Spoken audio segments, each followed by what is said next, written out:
No Senado Federal existem várias propostas para garantir e ampliar os direitos das mulheres. Entre os principais temas estão violência doméstica, saúde, trabalho e até a participação da mulher na política. Sobre o tema violência contra a mulher, um projeto de lei da senadora Rose de Freitas prevê demissão por justa causa para o agressor que insistia em cometer este tipo de crime. Perfeito, Por que você acha isso? porque eu já passei por situações assim e ficou por isso mesmo. Eu não acho certo. Tem que ser demitido mesmo, né? Porque, querendo ou não, se ele está trabalhando, ele não pode estar agredindo ninguém, né? Desde a primeira vez que ocorre o fato, ele já tem que ser demitido, porque deixa de ser uma agressão contra a mulher. Eu fico em dúvida, mas eu acho que deve ser, se ele agrediu muito a pessoa, eu acho que ele deve ser demitido. Na verdade, esse tema ele precisa ser tratado com um pouco mais de sensibilidade. Comumente a gente vê surgir novas leis penais que objetivamente não reduzem a prática criminosa. O que nós precisamos, na verdade, é usar os instrumentos disponíveis jurídicos para que possamos efetivar a proteção contra a mulher e coibir a violência doméstica. Enquanto isso, na Câmara dos Deputados, uma proposta reitera que a Lei Maria da Penha vale também para namoros que estão em vigor e até para ex-namorados. Com o surgimento da Lei 11.340, mais conhecida como Lei Maria da Penha, a doutrina se preocupou inclusive com relação ao alcance protetivo da lei. E com esse projeto, essa proteção se estende aos namorados, atual ou terminado, por conta da relação íntima de afeto que existe. Inclusive o STJ decidiu a respeito, afirmando que a relação de namoro poderia facilmente ser aplicada a Maria da Penha. Isso configura inclusive um avanço legislativo. Um outro projeto pretende minimizar o sofrimento da mulher vítima de violência. Ele determina que as vítimas sejam priorizadas na realização de exames periciais. O objetivo principal é evitar que a demora na perícia prejudique ou impeça a responsabilização do agressor. Um outro destaque é um texto que pretende ajudar na reinserção de vítimas de violência no mercado de trabalho. De acordo com o texto, empresas terceirizadas que tenham pelo menos 100 empregados vão ser obrigadas a preencherem no mínimo 5% das vagas com vítimas de violência doméstica ou em situação de vulnerabilidade social. Uma outra proposta quer garantir que prêmios concedidos a atletas masculinos não sejam superiores aos prêmios oferecidos a atletas femininas. Um exemplo disso foi a conquista do 11º título do Brasil no Grand Prix de vôlei, ainda em 2016. Enquanto a equipe feminina recebeu o prêmio de $200 mil, a equipe masculina recebeu em uma competição de Liga Mundial $1 milhão. Esse projeto ele vem coibir ou diminuir essa diferenciação na premiação de valores entre atletas masculinos e femininos, desde que esses eventos esportivos que fazem essas premiações tenham verbas governamentais. Eu acredito que essa diminuição será um avanço importante para a igualdade de gênero no nosso país. Já no cenário político, existe um projeto de lei que prevê que 30% dos recursos do fundo partidário sejam destinados a campanhas eleitorais de mulheres. Por que essa desigualdade? Por quê? Por causa do sexo? Acho que tem que ter um percentual maior, né? Uma igualdade maior. Não vejo o porquê dessa diferença. A princípio, eu acho que deve vir uma contrapartida. Quais são as ideias que elas têm? E a partir daí a gente poder aprovar ou não o destino dessa verba para elas. Muitas pessoas não valorizam a mulher na política. Eu acho que a mulher tem sim capacidade de mostrar que ela também tem poder. Eu acho que isso tem muito a ver também com o histórico realmente da nossa cultura.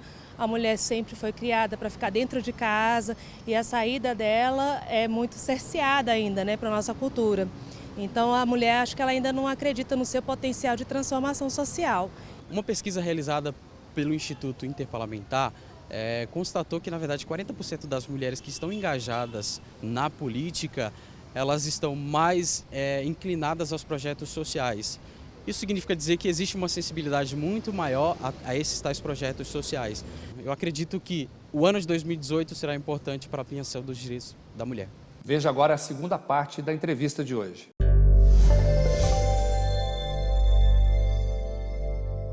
Geração canguru, geração nem-nem. Esse é o nosso assunto de hoje. Já vimos no primeiro bloco que geração canguru geralmente é aquele pessoal que já tem um pouco mais de idade, né? E que está aproveitando o momento para fazer lá sua pós, aprimorar o conhecimento, ficando na aba dos pais. E o nem-nem é aquele que realmente, por algum motivo, talvez até algum tipo de dificuldade mental ou talvez por bullying, né? Resolve não ir mais para a escola, fica em casa, não trabalha, não estuda, é só no joguinho. Requer tratamento isso, Carol? Esse fenômeno, né, chamado geração canguru, ele não acontece só aqui no Brasil, não. Então, é mundial, é muito geral. Então, a gente pensa assim, países como Canadá e Estados Unidos também vêm estudando essa questão do filho canguru. A gente percebe, inclusive, que quanto mais rico o país, mais cresce a geração canguru. Mais cresce a geração canguru. Em alguns países, eles recebem apoio para isso, né? Então, assim, não, realmente é positivo ficar Bolsa. na casa... Não, apoio. Apoio dos pais. Apoio, dos pais. Tem psicólogos que defendem que é bacana essa geração canguru, porque eles saem preparados, né? Não tem crítica em relação a isso. E quando a gente para pensar, se existem filhos cangurus, existem pais cangurus. Então, é importante que a gente olhe para essa dinâmica, né? Como funciona essa família, né? Os pais gostam, os filhos gostam, se dão bem, conversam. Então, não existe a necessidade que os filhos saiam de casa. E a geração nem-nem? É preciso realmente dar algum acompanhamento psicológico ou eles vão se acertando ao longo do tempo? Isso vai depender de cada situação, se os pais se incomodam, se os pais não se incomodam, porque muitas vezes a situação ali da família está cômoda para todo mundo, tanto para os pais quanto para os filhos. Aí não vai necessariamente precisar de um apoio psicológico. Agora, se aquele adolescente, né, que está em casa, ele não trabalha e não estuda por uma questão emocional, porque ele tem uma trava, porque ele tem algum problema de se envolver socialmente, aí seria legal um acompanhamento psicológico para poder desenvolver isso. Vocês que são profissionais do ramo acreditam que possa haver o facilitador desse processo? Em que sentido de facilitador? De dar facilidade, olha, deixa ele quieto, não vai lá, não mexe, deixa ele lá e tal, parará, e isso vai agravando uma tendência? Não sei se seria um facilitador, mas talvez uma outra pessoa que tenha um olhar de fora que possa auxiliar aquela família a entender aquela dinâmica e se aquela dinâmica é funcional ou não para eles. Bom, no caso, que tipo de orientação você daria se fosse procurado por um canguru e por um nem-nem? Na questão do canguru, a primeira questão é, estão felizes? Estão satisfeitos com a situação?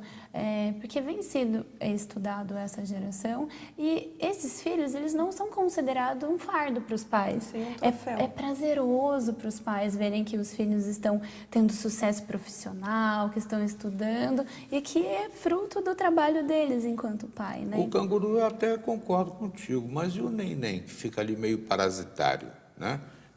No caso, não existem situações de abuso da boa vontade dos pais?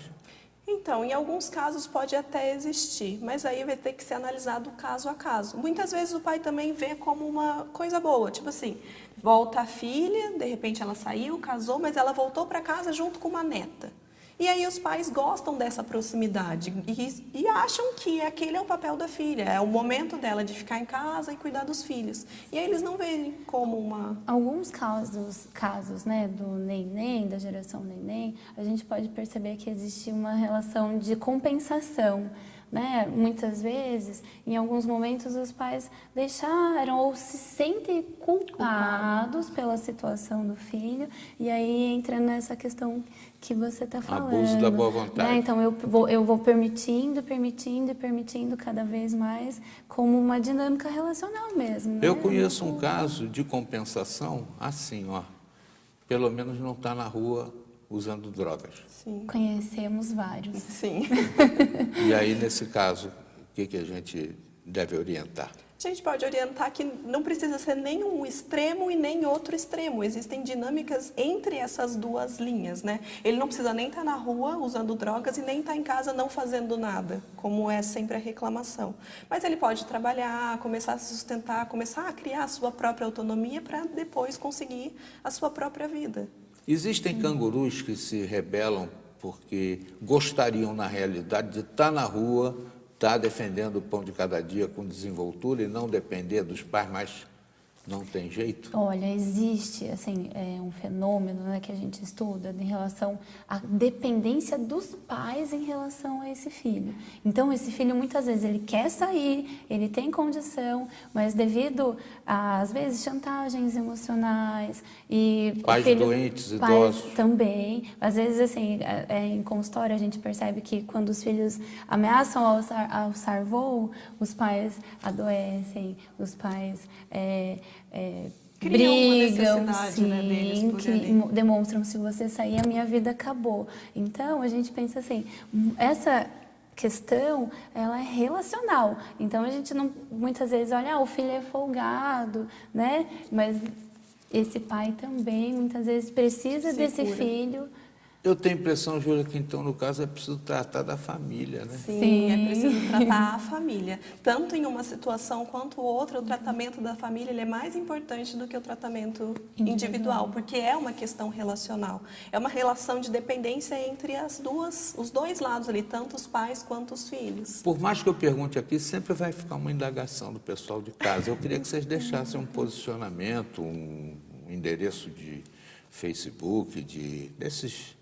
recursos da rede aí para as pessoas endereçarem algum contato com vocês? Tem o site do nosso consultório que vocês conseguem entrar em contato tanto comigo quanto com a Carol, que é o www.focuspsico.com. Lá tem o meu contato, tem o contato da Carol e dá para entrar em contato com as duas. Que bom. Obrigado por vocês terem vindo e agora a gente já ficou com muita clareza do que parecia óbvio, mas não se tinha certeza. Agora tem.